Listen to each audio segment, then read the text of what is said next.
Okay, Prabhu. Yes, sir. Thank you. Okay, Prabhu. Thank you, Prabhu. So as we see in this beautiful image, Prabhuji's and Mataji's, this verse is around the lotus feet of Bhagavan Sri Krishna, and about the shelter that all of us need to seek of this lotus feet of Bhagavan Krishna. I'll move to the synonyms first, which is the word-to-word translation, and then the translation. Dautatma means whose heart has been cleansed. Purusha is the living being. So Dautatma Purusha Krishna, whose heart has been cleansed, the living being whose heart has been cleansed by whom? By the Supreme Personality of Godhead, Krishna. Padamulam na munchati. This living being does not give up the shelter of the lotus feet. He'll never give up the lotus feet, shelter of the lotus feet of Bhagavan Krishna. Mukta Sarva Pariklesha. Mukta is liberated, Sarva is all of all miseries of life. So Pantaha Swasharanam Yatha. The traveler is Pantaha, Swasharanam is in his own abode, Yatha is as it were. So he's comparing it to the traveler who's actually coming back after a troubled journey. So if you go to the translation, Prabhuji, San Mataji's translation reads as a pure devotee of the Lord. A pure devotee of the Lord whose heart has once been cleansed by the process of devotional service, never relinquishes the lotus feet of Lord Krishna, for they fully satisfy him, as a traveler is satisfied at home after a troubled journey. So it's a very beautiful verse again. So we saw what you need to do for Krishna to enter into your heart.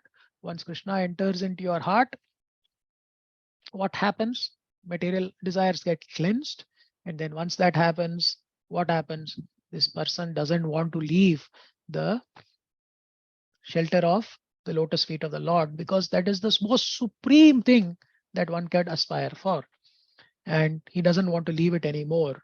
And what is being compared to in the verse is just like the traveler is satisfied at home after a troubled journey. So, we are all, for example, doing so much of hard work and all that in our daily lives. But for what? Because for that small things of small little bit tidbits of joy that we think that we can provide to our family. Actually, we can't, but we are not the people doing that. But for that small little bit of joy that we can provide, we are willing to take that hardship, right? So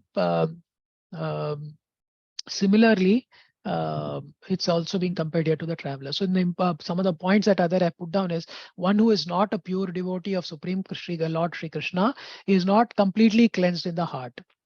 So we saw that to get there, how to get there, removing the 5 obstacles, and then you can come to Nishta and that Ruchi stage, and then progress even further. But a perfectly cleansed person never quits the devotional service of the Lord. In discharging such devotional service, sometimes there are so-called difficulties, Prabhupada says. Examples also he gives of Prahlad Maharaja. He speaks about how Nityananda Prabhu had to, in his dealings with Jagai and Madai.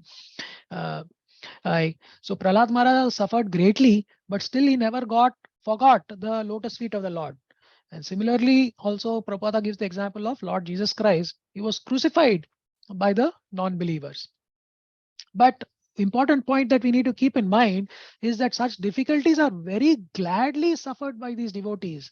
They are not actually saying, oh gosh, why is this happening to me? It should not be happening to me. God, you're unkind to me. No, they are more than happy to undergo these sufferings. And why is that? Because devotees feel transcendental pleasure because the Lord is satisfied. That's the most important thing. They are doing what the Lord is requiring them to do or asking them to do. Just like even in Bhagavad Gita, when Arjuna tells Krishna that he's a soul surrendered unto him, right? It's basically he's taking the instructions of the Lord. Similarly, over here also, devotees feel transcendental pleasure because the Lord is satisfied. This is because a pure devotee of the Lord is so purified in his heart that he cannot leave the shelter of Lord Krishna in any circumstances. This nectar is so sweet that under any circumstances, he will not leave the shelter of Lord Krishna's feet. Once he's become so purified, they do not mind what becomes of the future of their lives. A pure devotee of the Lord is exactly in a family tie with the Lord. This is the last part of the purport. Prabhupada very beautifully, he's giving this comparison. A pure devotee of the Lord is exactly in a family tie with the Lord, and therefore he's undeterred in discharging his duty for the Lord's pleasure. And it's similar, we, as I said in the beginning, we undertake also hardships for our familial ties. So now the part of inspiring Sukadeva Goswami, that part is finished, and we move to the next section of the question. So we'll move a bit faster when we are covering these questions, 7 to 23 verse. But uh, if you look at it right now that he's got the hook, he's inspired Shukadev Goswami also to speak about Harikatha, right? Now Parikshit Maharaj needs to give Shukadev Goswami a lead now on what to speak, right? So starting from here, from verse number 7 to verse number 23, right? He will ask a series of questions. There are 20 plus 25 plus questions that are there. And after this class, I will also share a short PDF from the Bhagavata Subodhini. I've actually copied that, which actually gives the references in which canto and which chapter, these questions are getting answered, right? So I'll share that, Prabhuji's and Mataji's. Also, another thing that one may wonder is that now that Parikshit Maharaj has only 7 days to live, why is he asking such questions? Anyone, Prabhuji's and Mataji's? Why is he asking such questions? Prabhu, maybe he wanted to know the purpose of life, Prabhuji, because he is at the verge of leaving. Yes, Prabhu, but Parikshit Maharaj is also a pure devotee, Prabhu. He is asking for us, Prabhuji. Hare Krishna, Prabhu. Yes, Prabhu, absolutely. And that is the compassion of Parikshit Maharaj, because he is a pure devotee. And even as I had said before Shukadev Goswami arrived at the scene, he knew what he had to do. So he has done it out of compassion, and he has shown his humility. So also there are other commentaries also, Prabhuji and Mataji. Srila Vishwanath Chakravarti Thakur has given some commentary also, and there he says that having expressed his enthusiasm of hearing about Krishna, the first anka of Bhakti, Shravanam, etc., which Parikshit Maharaj cherishes, he now inquires about subjects which may contribute to the accomplishment of the goals of pure or mixed Bhakti. You need to keep in mind that of all those people who were in that assembly over there, all were not pure. All were not in that status of Parikshit Maharaj. There were other learned people also who were listening. And that's how this knowledge has come to us, right? When the sages of Naimisharanya go to Sutta Goswami and Sutta Goswami shares it, how did it happen? Because other people were also there. And so some were pure, some were in a Karma Mishra stage, some were in a Jnana Mishra stage, and some were in a Yoga Mishra stage. So Parikshit Maharaj was thinking that wherever there is a trace of bhakti appears, it must be without aprad, else Bhakti Devi is not going to be showing mercy. And hence he is asking these questions so that Sukadev Goswami, as spiritual master, will enlighten everybody, and then it will benefit all of us. So if you look at the questions, Prabhuji's, again, these questions are also divided into different sections that are there. Questions verses 7 to 11, you have questions about the Lord and Jiva. Then, just 1 minute, Prabhu. Yeah, section questions 7 to 11 is questions about the Lord and Jiva. Questions 12 to 14 is about Kala and Karma. Right, so various questions about spiritual jiva, material body, Garbhodakshaya Vishnu, Karanadakshaya Vishnu, Kshiradakshaya Vishnu, form of Hiranyagarbha. Other questions around, Kala and Karma, like Kalpa, Vikalpa, Kala, karmic reactions, creations of places, inhabitants in the universe, dimensions of the universe, activities of the devotees, Varnashrama, Yugas, duration, Yuga Dharma, Yuga avatars. And he asks other various more questions, sadharana dharma, vishesha dharma, apada dharma, about the elements, about the worship of Purushavataras, about yoga mishra bhakti, about opulence, destination, destruction of the subtle body, what is the conclusion of all Vedic scriptures, deliverance from samsara for all jivas, how does that happen? favorable and unfavorable activities for bhakti, rules for Vedic Smartha, Kamya, Trivarga karmas, reappearance of jivas after pralaya, creation of pasandis, about the Nitya Siddhas and Lord's Leelas using Yoga Maya. So again, as I said, Parikshit Maharaj just had 7 days to live, but being the pure devotee he was and the compassion that he had for everyone around him, he wanted the spiritual master to explain more so that everybody benefits. We'll now quickly move through this section. Now we'll move a bit faster to the last part also, where we'll want to spend a little bit more of time. So this section we'll move a bit faster, Prabhujis and Matajis. So here I will not read the verse. I will just read the translation and the points that are there. And if there are any other reflections or notes that I have made from my other listenings of other lectures, Prabhujis and Matajis. So verse number 7, Parikshit Maharaj asks, "O learned Brahmana, the transcendental spirit soul is different from the material body. Does he acquire the body accidentally or by some cause? Will you kindly explain this, for it is known to you? What are the causes of material embodiment of the part and parcel of the Lord?" Maharaja Parikshit inquires about this very important matter for the benefit of all classes of candidates on the path of self-realization and devotional service to the Lord. Indirectly, it is confirmed that the Supreme Being, the Lord, makes no such material changes of his body. He is spiritually whole, with no difference between his body and soul, unlike the conditioned soul. The liberated living beings who associate with the Lord in person are also exactly like the Lord. Only the conditioned souls awaiting liberation are subjected to the change of bodies. How was the process first begun? Even if one is fixed in devotional service like Maharaja Parikshit, he must still inquire from the realized spiritual master all about this. Thus, when one who is not well versed in the authorized scriptures and not able to answer all such relevant inquiries should not pose as a spiritual master for the matter of material gain. So out here, Parikshit Maharaja is asking about the transcendental spirit. How did the transcendental spirit get captured in this material body? It's kind of counterintuitive, right? Because uh, Jiva is spiritual, right? And body is material. How did that happen? How did he acquire this? Was this accident, or which is yadrachaya in the verse they say, or hetuna, due to some other cause, right? And this is answered in the beginning of the 9th chapter when Sukadeva Goswami says that there is no relationship between the soul and the body.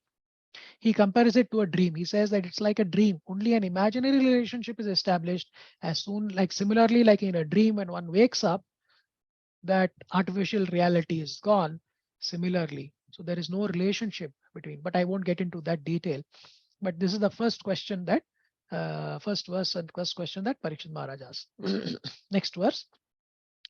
If the Supreme Personality of Godhead, from whose abdomen the lotus stem sprouted, is possessed of a gigantic body according to his own caliber and measurement, then what is the specific difference between the body of the Lord and those of common living entities? So again here, Parikshit Maharaj is asking this question because of the the differences in those bodies, right? So here we have jivas, right, who get material bodies, and then you have the Supreme Lord who's spiritual, and then we see his different expansions, and we have different explanations of that expansions. Some of them, some of expansion is lying on the ocean of milk, or so he's asking this clarification, and also why such a large body, right? Such a gigantic body. He's got such a gigantic body from whose pores multiple urethras are coming out, from whose navel the lotus sprouts, and then Brahma is sitting on it. So in the purport, Prabhupada says the Lord assumed a gigantic body like that of Kshiranakshai Vishnu, from whose hair pores innumerable universes have generated. The body of Garbhodakshai Vishnu is described as sprouting the lotus stem within which all the planets of the universe remain. And at the top of the stem of the lotus flower is Lord Brahma. In the creation of the material world, the Supreme Lord undoubtedly assumes a gigantic body, And living entities also get bodies, big or small. So similarly, you see, he gives the example of the elephant. It gets a gigantic body according to its needs. And so also an ant gets its body according to its needs. Similarly, if the personality of Godhead assumes a gigantic body to accommodate the universes of the planets of a particular universe, there is no difference in that principle. The reason why he needs that is to accommodate this. Uh, there's no difference in the principle of assuming or accepting a particular type of body in terms of necessity. A living being and the Lord cannot be distinguished simply by the difference in the magnitude of the body. It's a very, very important point. A living being and the Lord cannot be distinguished simply by the difference in the magnitude of the body. So the answer depends on specific significance of the body of the Lord as distinguished from the body of the common living being.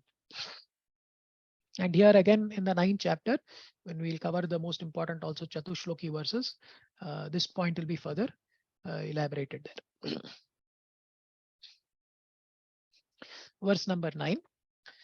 Brahma, who was not born of material source, but of the lotus flower coming out of the navel of the abdomen of the Lord, is the creator of all those who are materially born.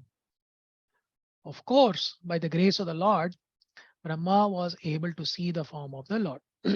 So Brahma is the first living creature, and it's just using an analogy. When we say that a human being's child is a human being, similarly an animal of a particular variety, their offsprings will be of that particular variety, right? So here again there's a inquisitiveness that Brahma is a jiva, but he's coming out of the Supreme Lord's navel, who's spiritual. How did this happen? Right. So the first living creature, Brahma, is called Ajaha because he did not take birth from the womb of a mother, materially born. He was directly born from the bodily expansion of the lotus flower of the Lord. Thus, it is not readily understandable whether the body of the Lord and that of Brahma are of the same quality or different. This must also be clearly understood. That is why this question is asked. Move to the next verse. Verse number 10. He says, please also explain the personality of Godhead. So he started with soul, then he went to Brahma. Now he's saying, please also explain the personality of Godhead, who lies in every heart as a super soul and as the Lord of all energies, but is untouched by his external energy. So undoubtedly the form of the Lord who was seen by Brahma must be transcendental. Otherwise, how could he simply look upon the creative energy without being touched? It is understood also that the same Purusha lies in the heart of every living entity. This also requires proper explanation. Again here, this verse also shows us the humility of Parikshit Maharaj. Doesn't Parikshit Maharaj know the answer to this question? It's not that he does not know, but he knows that people might carry some doubts. And he wanted Sukadeva Goswami, the spiritual master, to speak on these subject matters, and that's why he asks these questions. And that's how many of these questions are in that flow only. Verse number 11. O learned Brahmana, it was formally explained that all the planets of the universe with their respective governors are situated in the different parts of the gigantic body of the Virat Purusha. I have also heard from the different planetary systems are supposed to be in the gigantic body of the Virat Purusha. What is their actual position? Will you please explain that? So what is the driving force behind the manifestation of the universal form?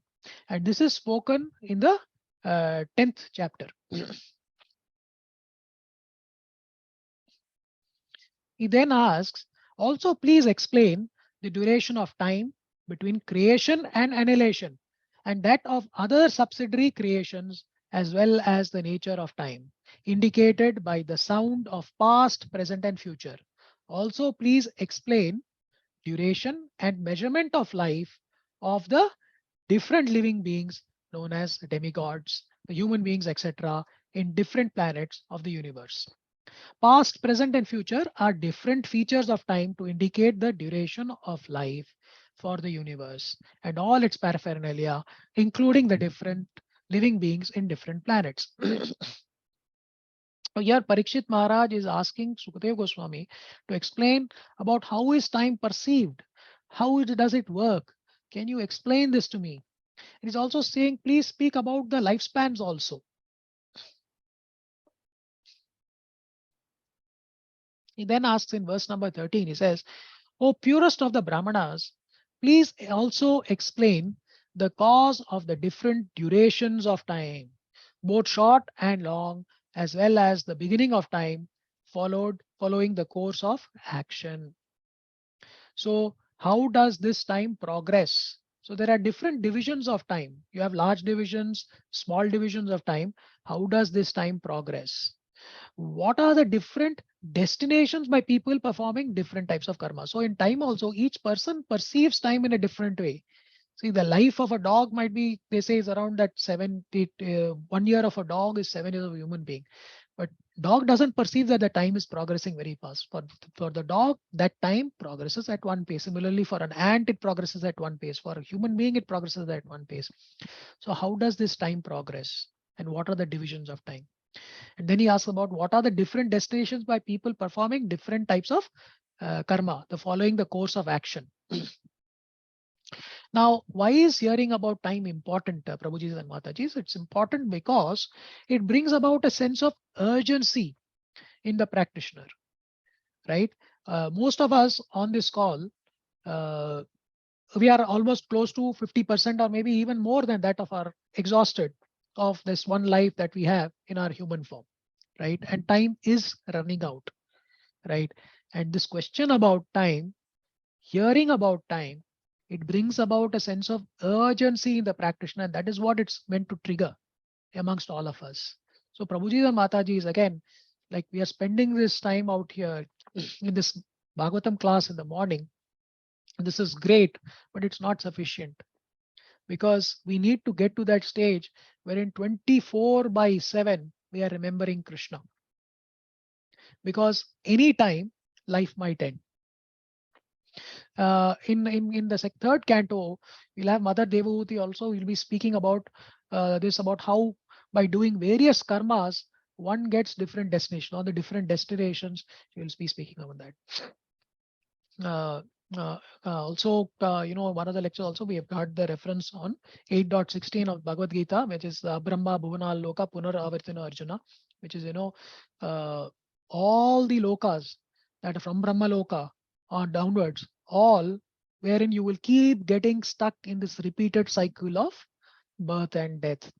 And our goal is to get out of this cycle and step above.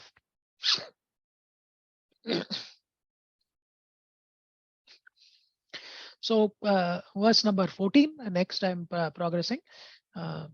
He asks, then again kindly describe how the proportionate accumulation of the reactions resulting from the different modes of material nature act upon the desiring living being, promoting or degrading him among the different species of life, beginning from the demigods down to the most insignificant creatures.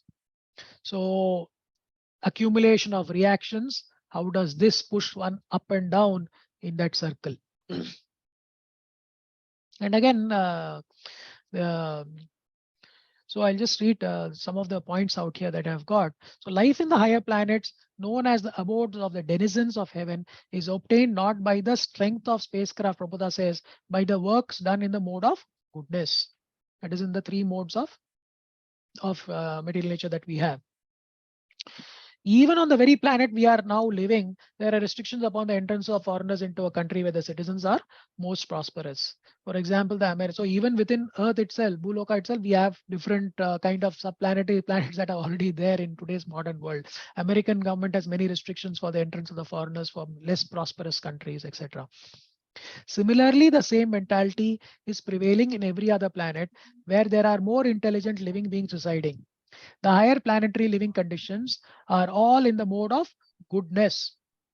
And anyone desiring to enter the higher planets like the moon, sun, etc., must qualify through thoroughly by activity in complete goodness.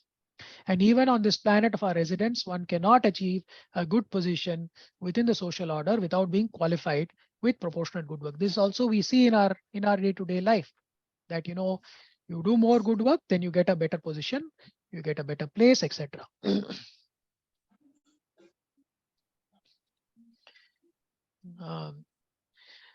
Moving to next verse number 15, he asks, "Oh, best of the Brahmanas, please also describe how the creation of the globes throughout the universe, the four directions of the heavens, the sky, the planets, the stars, the mountains, the rivers, the seas, and the islands, as well as their different kinds of inhabitants, takes place." This question is also discussed in the third canto and is also discussed in the fifth canto, right? And it's suitable for all kinds of devotees. So again, here Parishit Maharaj is ensuring, that the question he's asking is not just for a pure devotee, it's asked for different kinds of devotees so that everybody will benefit. Verse number 16. Also, please describe the inner and outer space of the universe by specific divisions, as well as the character and activities of the great souls, and also the characteristics of the different classifications of castes and orders of social life. So Maharaja Parikshit is anxious to know the complete significance of the creation of the Lord, and he wants to know the inner and outer space of the universal forms. He is not satisfied only with material knowledge. He is inquisitive about the character and activities of the great souls, the devotees of the Lord. So he is going more deeper and deeper in his questions. The glories of the Lord and the glories of his devotees combined together comprise the complete knowledge of Srimad Bhagavatam.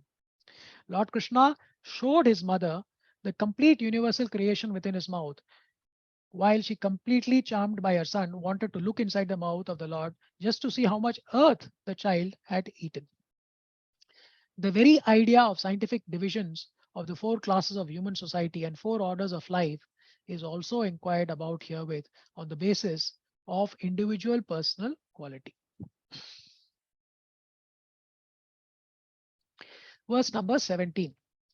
Please explain all the different ages in the duration of the creation and also the duration of such ages. Also tell me about the different activities of the different incarnations of the Lord in different ages. This verse is pretty, self-explanatory also. So Lord Krishna is the original personality of Godhead, and all the incarnations of the Supreme Lord, although non-different from him, are emanations of the Supreme. Now Parikshit Maharaj wants to know more. He's inquired from the great and learned sage Sukadev Goswami about the different activities of such incarnations, so that the incarnations of the Lord might be confirmed by his activities in the authoritative scriptures, so that it becomes permanent. It is there for us. Maharaja Parikshit was not to be carried away by the sentiments of the common man to accept an incarnation of the Lord very cheaply. Instead, he wished to accept the incarnation of the Lord by symptoms mentioned in the Vedic literatures and confirmed by an acharya like Shukadeva Goswami.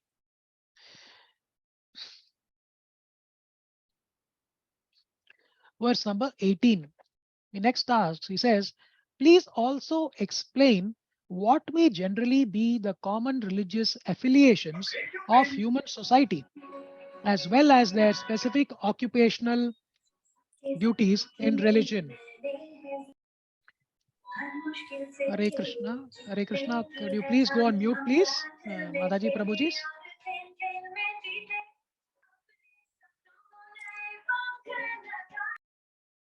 Hare Krishna. Sorry. Prabhuji, I'll do it, Prabhuji. Yeah, I've done it, Prabhu. I've done, Prabhu. Thanks.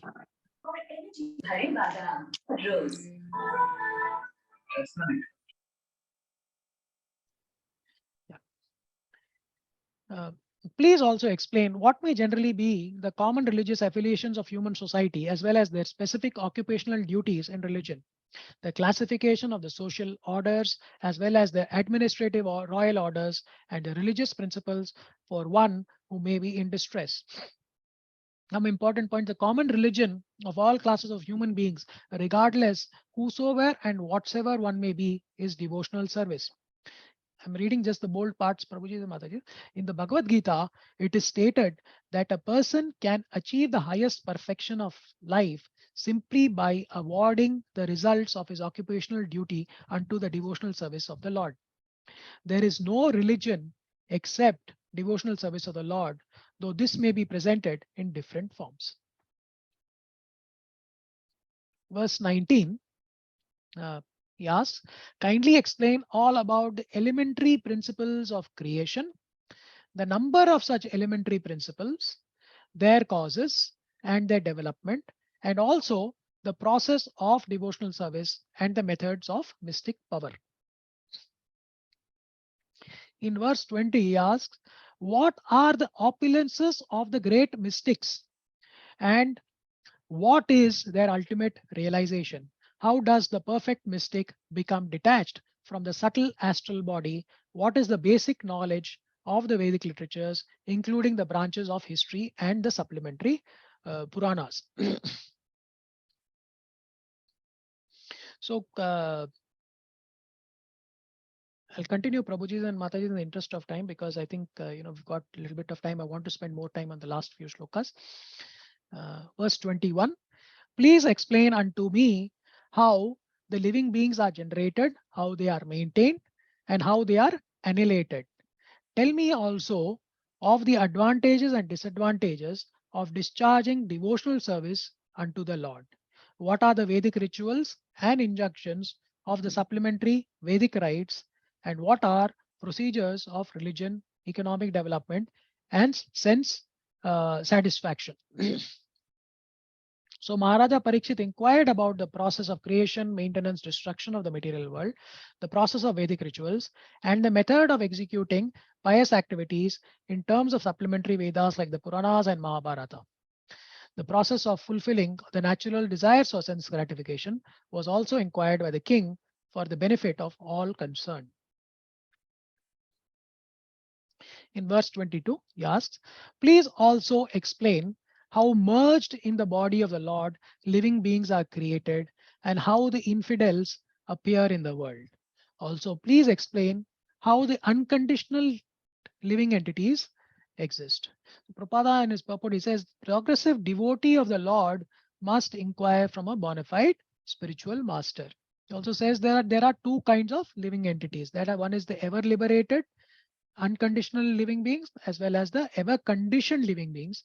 And of these ever conditioned living beings, he says there are two divisions. They are the faithful and the infidels, right? So he says that such conditioned souls become liberated by further progress of devotional service of the Lord. So the devotional service is helpful not only for the faithful who are conditioned, but also for the infidels who are conditioned. Right, and in the beginning we had covered that about it being beneficial. It's for everyone in the world. The last last question he asks is, the independent personality of Godhead enjoys his pastimes by his internal potency at the time of annihilation, gives up them to the external potency, and he remains a witness to all. So this is also kind of a bit of a surprise, right? So he's in the purport, Prabhupada says, Lord Krishna, Sri Krishna, being the supreme personality of God and fountainhead of all other incarnations, is the only independent person. He enjoys his pastimes by creation as he desires, and he gives them up to the external energy at the time of annihilation. By his internal potency only, he kills the demon Putana, and even though enjoying his pastimes in the lap of his mother Yashoda. And when he desires to leave this world, he creates the pastimes of killing his own family members, Yadukula, and remains unaffected by such annihilation. He is the witness of everything that is happening, and yet he has nothing to do with anything. He is independent in every respect. Maharaja Parikshit desired to know more perfectly for a pure devotee or to know well. So, we know that the Lord, when he performs pastime, he performs it as if he is very much attached in that pastime. That's what we see, right? Whether it's in Vrindavan, the Brajavasis, with the gopis. But suddenly, when he winds up the pastimes, we begin to wonder whether he is attached or was he acting. And this is what Parikshit Maharaj wants to clarify for the benefit of everybody. He wants to clarify for a benefit of everyone, saying, please explain this action of the Lord. And so with that, the questions are completed. And now that we're coming to that, if you look at the burger, you had the hook, then you had the patty, which is the question. And now again, Parikshit Maharaj is once more inspiring Sukadev Goswami to speak. He says, O great sage, representative of the Lord, kindly satisfy my inquisitiveness. In all that I have inquired from you, and all that I may have not inquired from you from the very beginning of my questioning. Since I am a soul surrendered unto you, please impart full knowledge in this connection. And it's a very, very beautiful verse where Parikshit Maharaj is asking, saying that, I have inquired to you, please satisfy my inquisitiveness, but don't just satisfy what I have inquired from you, but also that I have not inquired from you. And in the purport, Prabhupada says the spiritual master is always prepared to impart knowledge to the disciple, and specifically when the disciple is very inquisitive. That's the motivation for the spiritual master to impart knowledge when the disciple is inquisitive. Inquisitiveness on the part of a disciple is greatly necessary for the progressive disciple. Maharaja Parikshit is a typical disciple because he is perfectly inquisitive. If one is not very inquisitive about self-realization, one need not approach a spiritual master simply to make a show of discipleship. It's a very, very important line Prabhuji and Mataji. Prabhupada is saying, if one is not very inquisitive about self-realization, one need not approach a spiritual master simply to make a show of discipleship. Not only is Maharaja Parikshit inquisitive concerning all he has inquired about, but he's also anxious to know what he has not been able to inquire. Right? So I've got a little bit more of reflections and notes from other places, so I'll just share that. And I've got from Srila Vishwanath Chakravarti Thakur's commentary where he quotes a verse from the Vishnu Purana. And Vishnu Purana gives the various definitions of the Supreme Lord, that the Supreme Lord has the 6 opulences. Now, if you look at this particular verse, Parikshit Maharaj is addressing Sukadev Goswami as Bhagavan. Sarvam etacha Bhagavan. Now, under what circumstances can a jiva be called Bhagavan? And this Vishwanath Chakravarti Thakur has given in his commentary. He says that if a person clearly knows the difference between body and soul, 1. 2. The creation and annihilation of the material universe. And 3. He knows true knowledge and ignorance, then such a person, jiva, can be called Bhagavan. So, and we see here that is why Sukadev Goswami is rightly being called Bhagavan, addresses Bhagavan by Parikshit Maharaj. Devotee of the Lord is so dear, and also says, Vishwanath Chakravarti Thakur also further says in the commentary, says that devotees of the Lord is so dear, the Lord feels happy only if the devotee is given the same respect as that given to the Lord. And therefore, Parikshit Maharaj is rightly addressing Sukadev Goswami as Bhagavan. Again, this is again another reason why we should read these scriptures, Prabhuji and Mataji, under the guidance of a spiritual master and senior devotees. Otherwise, we will never be able to understand it. We'll leave this all to misinterpretation. In Srimad Bhagavatam 9.4.68 also, Krishna says the pure devotee is always within the core of my heart, and I'm always in the heart of the pure devotee. My devotees do not know anything else but me, and I do not know anyone else but them. That is the kind of bond that is there between the Lord and the pure devotee. Another important thing is that he is asking Sukadev Goswami over here to speak. You've inquired from you from the very beginning. He's saying speak in sequence, but he's not saying according to how the questions are asked, but according to the theme. So even though Parikshit Maharaj, most of the questions are put into different themes, but he's saying speak it in sequence. I'll move to the next verse. There are another 4 more verses, Prabhujis and Matajis. Please bear with me. We'll try to close as soon as possible. Atra pramanam hi bhavan parameshti yathama muhu apare chanu tishtyanti purvesham purva jayakritam. Translation. O great sage, you are as good as Brahma, the original living being. Others follow custom only, as followed by the previous philosophical speculators. So why did Parikshit Maharaj say this? Right? Why did he say you are as good as Brahma? Right?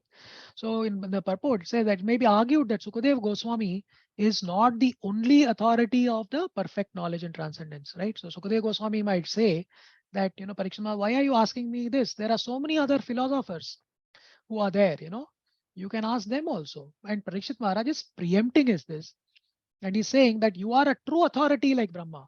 So in the purport, Prabhupada says the difference between 6 philosophical paths put forward by the renowned sages and Sukadeva Goswami is that all 6 sages speak the facts according to their own thinking. This is not in disciplic succession. But Sukadeva Goswami presents the knowledge which comes down directly from Brahmaji, who is the Atma Bhu, or born and educated by the Supreme Personality of Godhead. Vedic transcendental knowledge descends directly. So this is again, he talks about the disciplic succession.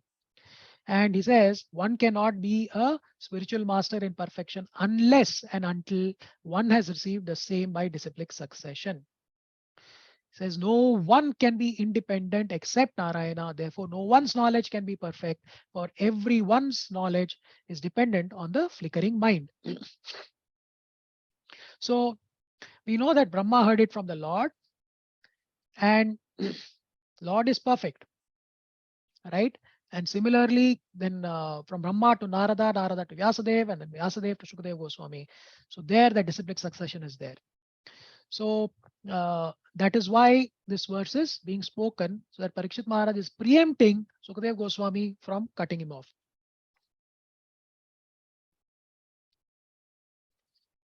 In the next verse, he says, Name Ashva Asavaha Parayanti Brahman Ana Shanadami Pibato Achyuta Piyusham Tadvakya Abdi Vinishritam. O learned Brahmana, because of my drinking the nectar of the message of the infallible personality of Godhead, which is flowing down from the ocean of your speeches, I do not feel any sort of exhaustion due to my fasting. So first I'll just read some important reflections on purport. It says the disciplic succession from Brahma, Narada, Vyasa and Shukadeva Goswami is particularly different from others. We saw that in the previous verse also. So even the other, you have these other Gyanis, etc., they might also have disciplic succession. But the starting point is not Lord. So the disciplic successions from the other sages, he says, Prabhupada says, is simply a waste of time. Being devoid of Achyuta Katha, or the message of the infallible Lord. So that one component is the most important to make or validate the disciplic succession, which is the message of the Lord, the Achyuta Katha. Sukadeva Goswami comes therefore from the bona fide parampara, and the Achyuta Katha from his mouth can make one transcend hunger and thirst.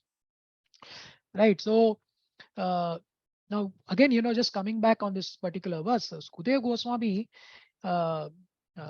may say to Parikshit Maharaj, now that you have asked so many questions, it may take a lot of time, and it's going to take a lot of time means, you're going to be hungry. So again, here Parikshit Maharaj is kind of preempting it, because when somebody is hungry, actually their life airs become weak. Very famous philosopher, of recent time, modern times, actually said that religion is not for the hungry stomachs. But here Parikshit Maharaj is saying that I do not feel any sort of exhaustion due to my fasting.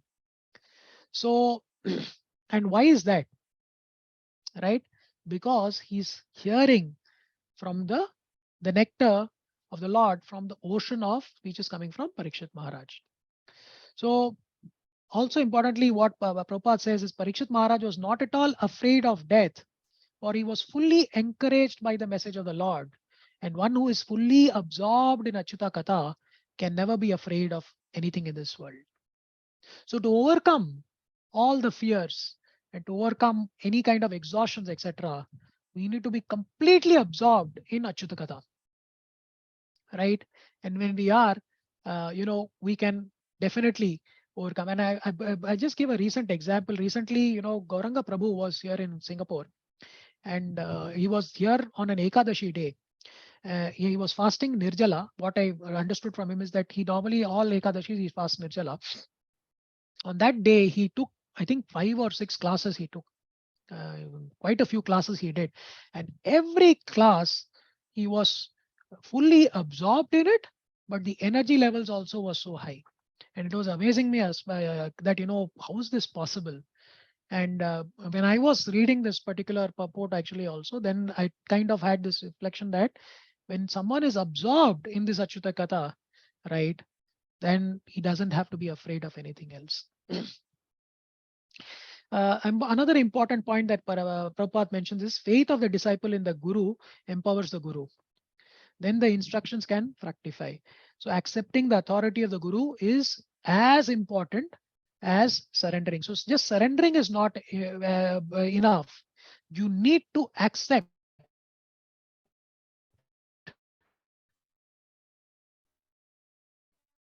having full faith in the teachings of the Guru and his instructions is another. And we see this also, in the Bhagavad Gita when Arjuna in verse 2.7 and 2.8, one of the two turning point verses in the Bhagavad Gita, they say. So in 2.7, it's Karpane dosho pahatasva bhava prichhami swam tvam dharma sammuda chetah yashreyas nishchitam bruhitan me shishyasteham shadimam tvam prapannam. And he says, now I'm confused about the duty and I've lost all composure because of my miserly weakness, he's saying. And then in the next verse, he says, Nahi prapasyami mamapanu dyat yachakchokam uchoshanam indriyanam avapya bhumav asapatan riddham rajyam suranam api chadhipatyam. He says, which is, I can find no means to drive away this grief by which is driving up my senses. I will not be able to dispel it even if I win a prosperous, unrivaled kingdom on earth with sovereignty like the demigods of the heavens. So this next verse in Bhagavad Gita also as equally important as 2.7, which is saying they say the turning point. Now, in this coming back to the Srimad Bhagavatam here also, what Parikshit Maharaj is saying is that he wants to hear this nectar of the message of the infallible personality of Godhead from the ocean of Sukadeva Goswami's speeches. There is nothing else that can satisfy him, and then he will not feel exhaustion also. 3 more verses, last 3 verses now we have come to, which is the conclusion part. Now Shukadev Goswami, the teacher, is very, very happy. So Shukadev Goswami is pleased, and then he starts speaking the Srimad Bhagavatam and prepares himself to answer the questions of Parikshit Maharaj. So in verse number 27, Suta Goswami said, thus Sukadev Goswami being initiated by Parikshit Maharaj to speak on topics of Lord Sri Krishna with the devotees was very much pleased. So in the purport, Prabhupada says, transcendental topics like Srimad Bhagavatam can be legitimately discussed only among the devotees of the Lord. They cannot be discussed amongst others. Only then the real taste of nectar can be relished. Otherwise, it becomes the 9th offense to instruct a faithless person about the holy name. So in one of the lectures I was hearing, a beautiful analogy was used about that, when you're giving some food or when you're giving a payasam to someone, you also need to give the vessel. Similarly, when you are giving the Srimad Bhagavatam to someone, it's not just about true preaching, is not just about giving the message of the Bhagavatam, but you also need to make the person favorable to receive the message. Prabhuji and Matajis. And that's why, we hear from all senior devotees, especially during the Srimad Bhagavatam classes, to be attentive, to be properly situated in the proper frame of mind to receive these messages. So, he also says, Srila Sukadeva Goswami was protected by Lord Krishna, and this is mentioned in the Brahma Vaivarta Purana, and therefore he is known as Brahmarata. And Sriman Parikshit Maharaj was protected by Vishnu, and thus he is known as Vishnu Rata. As devotees of the Lord, they are always protected by the Lord. It is clear also in this connection that a Vishnu Rata should hear Srimad Bhagavatam from a Brahmarata. So, and no one else, because others misrepresent the transcendental knowledge and thus spoil one's valuable time. So an interesting, the story about Shukadev Goswami was also shared in one of the lectures. I'll share that. So Shukadev Goswami was in the womb of his mother for 16 years. And then Vyasadeva approaches him and then asks him to come out, saying that, you're troubling your mother so much. Now it's high time you need to come out. At Sukadev Goswami, he says that he's afraid of the Maya potency of the Lord. And then Vyasadeva gives Sukadev Goswami the assurance that he will protect him. To which Sukadev Goswami laughs it off and says, who wants your assurance? I can see this already with your attachment to your wife when you're saying, don't trouble my wife. So already it is affected that you are affected by Vishnu Maya. So your assurance is not enough. If the Lord of Maya assures me, then I will come out. So Vyasadeva then goes to Dwaraka and brings Krishna. And then Krishna is very pleased and gives the assurance to Sukadeva Goswami. And then he decides to come out. And then Krishna also tells Vyasadeva that he's speaking so sweetly like a parrot. Name him Shuka. This is quoted in the 9th canto purports by Srila Vishwanath Chakravarti Thakur. So is very important, and that is where Prabhupada is clearly mentioning that a Vishnu Rata should hear Srimad Bhagavatam from a Brahmarata, that is someone who's protected by Krishna. So again, it's become so important for us to hear in that disciplic succession, Prabhujis and Matajis. Second last verse, he began to reply to the inquiries of Maharaja Parikshit by saying that the science of the personality of Godhead was spoken first by the Lord himself to Brahma when he was first born. Srimad Bhagavatam is a supplementary Vedic literature, and it is just in pursuance of the Vedas. So he says that Srimad Bhagavatam is the science of the personality of Godhead, and to learn this science, one should take shelter of the representative of Sri Shukadeva and follow in the footsteps of Parikshit Maharaja without foolishly trying to attempt to interpret and thereby committing a great offense at the feet of the Lord. So Sukadeva Goswami speaks the essence of the Vedas, which is the Srimad Bhagavatam, but he's also telling how and by whom it should be received. The last concluding verse, Yat Yat Parikshit Rishabha Pandunam Anuprichati Purvyena Tatsarvam Akyatum Upachakrame. Translation, he also prepared himself to reply to all that King Parikshit had inquired from him. Maharaja Parikshit was the best in the dynasty of the Pandus, and thus he was able to ask the right questions from the right persons. So in the purport, Prabhupada mentions Maharaja Parikshit asked many questions, some of them very curiously to know things as they are, but it is not necessary for the master to answer them in the order of the disciples' inquiries one after the other. But Shukadev Goswami, the experienced teacher that he was, answered all the questions in a systematic way as they were received from the chain of disciplic succession, and he answered all of them without exception. So if I ask one of you also, Prabhuji and Mataji, can you please, do you remember all the questions that Shukadev Parikshit Maharaj asked? We'll say, no, maybe we don't. And maybe you're not even able to repeat a few. But here you have the caliber of the teacher also is also visible, wherein the experienced teacher he was, now he remembers all those questions and he answered each and every of those questions in a very systematic way as they were received from the chain of disciplic succession. And he answered all of them without exception. And we will continue this also in the 9th chapter, wherein now Sukadev Goswami will start. And from now till throughout the Srimad Bhagavatam, in various permutations and combinations, these questions will keep getting answered. That we come to the end of the 2nd canto, 8th chapter of the Srimad Bhagavatam, questions by King Parikshit. I'll take a pause now, Prabhujis and Matajis. Hare Krishna. So any questions are there? We can take a few questions and then we can close today's session. Any questions, any comments, any feedback, Prabhujis and Matajis, please. Hare No, Krishna no Prabhuji. question. Dandavat Pranam. Hare Krishna Anand Ram Prabhuji. Dandavat Pranam. Hare Krishna, Praveen Prabhu. Thank you very much for the wonderful session, Prabhuji. It clearly shows how much research you have done and taken a lot of things from Garang Darshan Prabhu's Bhagavata, Subodhini, and very nicely also shown many other purports from Vishnu Chakravarti Thakur. Thank you very much, Prabhuji. Very, very nice. And he said, I think this sets the stage for the next cantos and chapters or all the questions. And very nicely explained, Prabhuji. Thank you very much. Dandavat Pranam.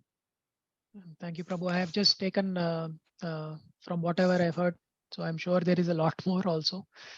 And that is where, the Srimad Bhagavatam, I think there are so many layers to it. We can go so deep, more deeper. Each verse we can spend almost more than a day also if needed.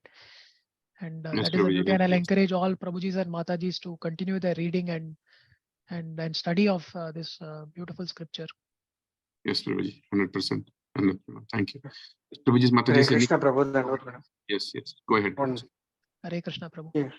Very wonderful, important points, Prabhu. I just seen. Very nice, Prabhu. Thank you, Prabhu. Thank you very much, Prabhu. I think you have put a lot of efforts to compile important points and then bolding all those things. Great efforts, Prabhu. Thank you very much, Prabhu. Wonderful session. Very good. Thank you, Prabhu. Krishna's mercy and all your blessings, Prabhu. Thank you. Wonderful class, Prabhu. Thank you very much. Hare Krishna, Dandavat. Hare Krishna, Vinala Mataji. Thank you. Organized, Prabhu. Anand Ram Prabhu ki jai ho. Very organized, nicely organized, Prabhuji. Since you are in an executive position in material world, now you become expert preacher also by quoting various, study books, and you have prepared so well, Prabhu. I really appreciate and thanks for the inspiration. Hare Krishna. Hare Krishna, Prabhu. Thank you, Prabhu. At least the joy that we get in preparing this is invaluable. It cannot be calculated, Prabhuji. So, at Yeah. least happy that, at least some skills we are putting to use now, finally. I feel that you got the taste, Prabhu. Very nice. Thank you. Thank you, Prabhu. Thank you. Okay, Prabhujis and Matajis, if there are no other, I know it's a bit late also now, 15 minutes we have run over, but no other questions and feedback, we can close the class. Grantaraj Srimad Bhagavatam ki jai. Srila Prabhupada ki jai. Panchakalptarabhyascha krupasindabhya evacha patitanam pavanebhyo vaishnavibhyo namo. Ananta Koti Vaishnavamja. Thank you. Thank you. Dandavat Pranam. Hare Krishna Prabhuji, Dandavat Pranam.